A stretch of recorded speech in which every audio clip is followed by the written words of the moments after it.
When people think of World War II, Islam is not generally on the list of things that come to mind.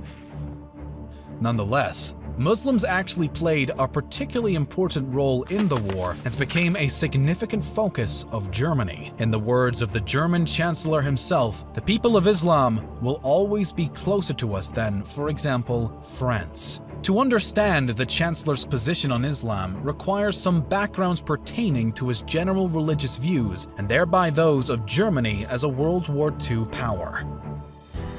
Because you are our subscriber, you should definitely check out our sponsor over at Squarespace. This incredible website builder includes so many features like easy link to all social media platforms, support for podcasts, integrated analytics, but also mailing lists and email campaigns. Regardless of your future projects, having a well-structured website is of great help. From websites and online stores to marketing tools and analytics, Squarespace is the all-in-one platform to build a beautiful online presence. And to do so, you don't need specific skills in building a website. For that, Squarespace has you covered, allowing anyone to very quickly design a well-structured, beautiful, and easy-to-navigate platform. Go to squarespace.com for a free trial, and when you're ready to launch, go to squarespace.com/Nalagia to save 10% off your first purchase of a website or domain. To a milder degree, of course, the leader of the Third Reich held a strong disdain for Christianity as well, especially the Catholic Church, viewing both religions as weak, absurd, and unrealistic. Even though Germany was a Christian nation and Christianity was a part of the European culture, a hatred towards the corruption of the Catholic Church existed. As Germany moved to expand rapidly, it inevitably found itself facing the Balkans and moving closer to the Middle East. This subsequently brought the Axis power into direct engagement with the Muslim world, promptly making the German Chancellor's religious opinions exceedingly significant. There were two obvious options for Germany: risk the Muslim nations becoming added opposition, or make them into allies. Choosing the latter, the German leaders began to court the people of Islam through propaganda and advantageous policies, utilizing an assortment of strategies to politicize the Muslims' faith in hopes of winning over their support. German propagandists went as far as exploiting the concept of jihad and the sacred texts of the Quran. One pamphlet dropped over North Africa by the Germans described the tale of an evil king, King Dajjal, from Islamic tradition. This king is said to have led 70,000 Jews from Isfahan and into battle in the world's final days against Isa, the Muslim prophet associated with Jesus. Although in this case, the prophet was said to be the German Chancellor himself. A plethora of pamphlets like this were created by the Germans in their determined attempts to recruit as many followers of Islam as they could. In addition to these propaganda-style strategies, Germany also enacted a new set of policies relating to the treatment of Muslims within its military. By 1941, the German Army, Navy, and Air Force began to distribute a handbook simply titled Islam to its troops, in order to clearly instruct them on how they should behave towards all Muslims.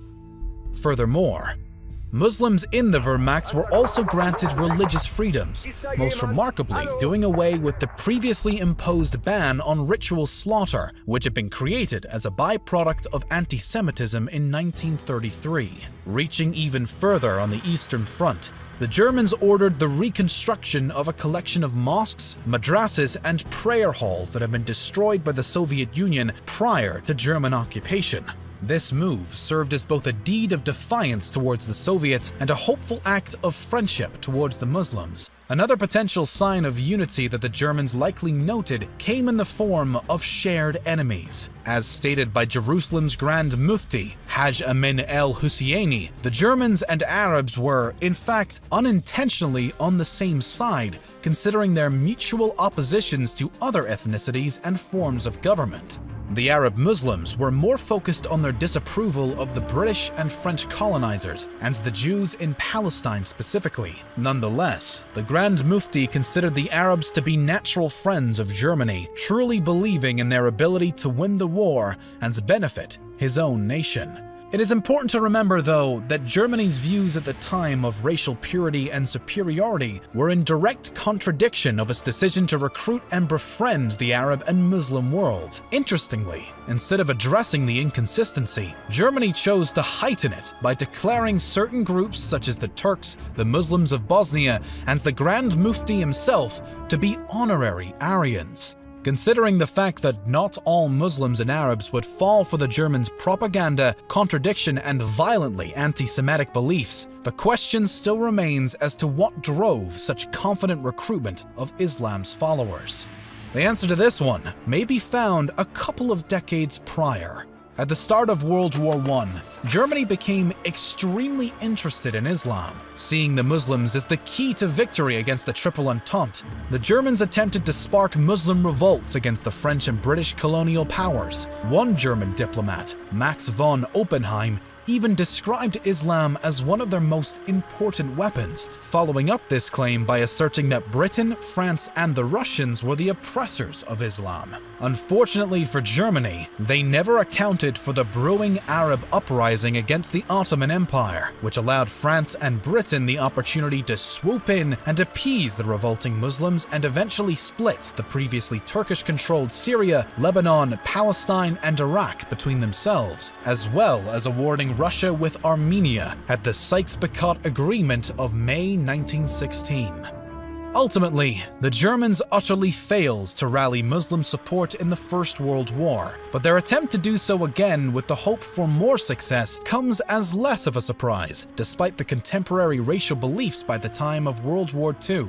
Jumping back ahead to the Second World War, Himmler stated that he had no issue with Islam because of its promises when it came to martyrdom, and he believes that it was a very practical religion for soldiers. Given that the Chancellor himself also respected the Muslims' faith for similar reasons, it is safe to assume that there was strongly pragmatic reasons behind everything the Germans did in their plea for Muslim support. Of course, having additional allies served as the obvious purpose, and it is incredibly likely that there was also an aim to use as many foreign soldiers as possible to avoid more German casualties. Moreover, Germany could not afford to deal with the unrest caused by an added enemy or the territories they sought to occupy. By enticing the Muslim world into either aligning with or at least not opposing them, the Germans would have a better chance at smooth expansion and pursuit of the larger war at hand.